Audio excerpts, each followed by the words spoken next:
Here's the tutorial on how to create the notebook of our anecdotal.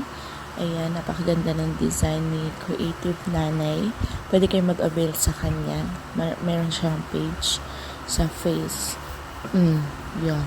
Tapos gagawa rin tayo ng design para sa class record. Ayan, na-print ko na siya sa photo paper. Quaff ang gamit ko lagi kasi ang ganda ng quality ng Quaff, double-sided kasi piniprintan ko rin yung likod ng calendar.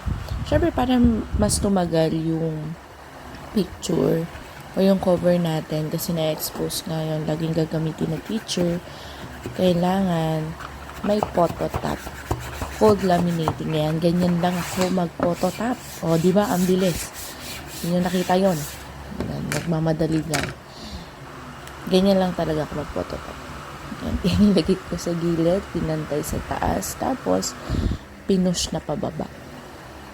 Dahan-dahan lang din naman yun para sa akin. Tapos, syempre, kailangan natin i-quality control. Gugupitin lahat ng nasa emeng gilid, lumagpas na photo top. Kasi lagpas naman talaga ang photo top. Yan. Diba, napaka-satisfying. Hindi nyo nakikita. Pero ginugupit ko yan.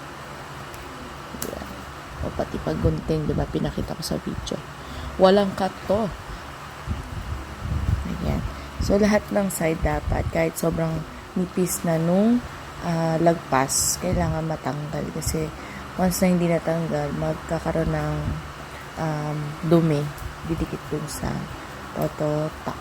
Kasi nga may dikit siya. Para siyang, yan. So, next natin is yung insert. Syempre, dapat may laman.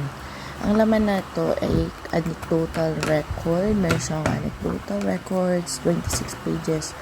Conference notes na 14 pages. Saka yung notes na pang notebook na 10 pages. Back to back lahat yun. Yan. Ikakat natin siya kasi A5 lang yung size niya.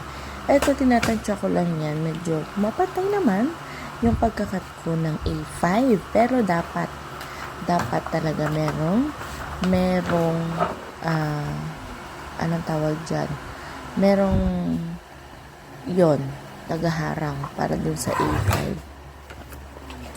Hindi kasi pantay yung nabili kong trimmer. Pag tinitrim ko siya, para siyang tabingi. Ayan, so tinatansya ko siya para magpantay. Pero yung black na yan, pangkalang kung hanggang saan yung A5. Pero para matry nyo, kailangan mag-try muna kayo ng isa na ang tawag doon, hatiin nyo sa gitna para mag-check na kung pantay ba sila kapag nahati. So, ayan, nandito na tayo sa part ng umpisa. Hindi naman pwedeng loob lang na walang umpisa. Ayan. So, nagupit ko na lahat ng inserts. Hinanapan ko lang yan ng harap. Ano nga ba yung harap niyan? Siyempre, dahil ito ay pang-teacher. Yan, ginupit ko na yung cover. Kasi, wire banding machine naman yung gagamitin ko. Hindi naman stapler. Kung stapler yan, ano lang natin siya. Babakatan. Pero dahil wire banding machine, double loop wire ang gagamitin natin. So, kailangan natin ng piti na yan. Nakita ko na yung harap niya. Dahil siya ay pang teacher, lalagyan natin ng profiles. Teacher profile. Ayun. Tapos, ibabind na natin siya. Harap tayo sa kabila. Ang ganda ng layout, diba? Thank you sa Creative Nanay. Ayan. Next natin, syempre, pagsasama-samahin natin siya. Ang lagi kong inuuna is yung cover. Kasi once na nagkamali ako sa pagbabind ng cover, reprint na ulit. Yan, hindi pa kasi ako masyadong master dito. Pero, natatry naman na yan. Medyo lumilindod siya. Yan. Kapag nasagad nyo naman ng bongga. Sana nga may diba, na binding machine na, yung transparent, yung makikita mo na sa dulo na ba yung papel. Kasi ang hirap. Yan. Ang hirap kapag, natabingi, ganyan. Ayan. So far, so good naman siya. Ayan, pinapantay ko siya bago ipasok kasi mahirap na. Baka tamingi. Papangit yung ating notebook. Or, meron namang rim cutter. Ang kaso nga lang. Siyempre, mabigat yon. Ayoko mag-rim cutter. Ayan. So, nabuo na natin lahat. Nabutas na lahat.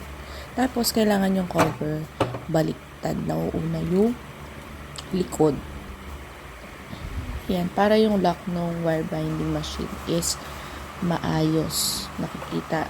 Ay, hindi nakikita. Sa likod siya. So, nakakuha na nga ako ng puting manipis lang. Kasi manipis lang naman itong notebook. Ayan, ipapasok na natin siya ng dahan-dahan. Dahil nagmamadali tayo, sabay-sabay na yan. Kasi pantay naman yung butas. Tapos, A5 to dahil dyan, gupitan time. Mag-ingat sa paggamit ng gunting.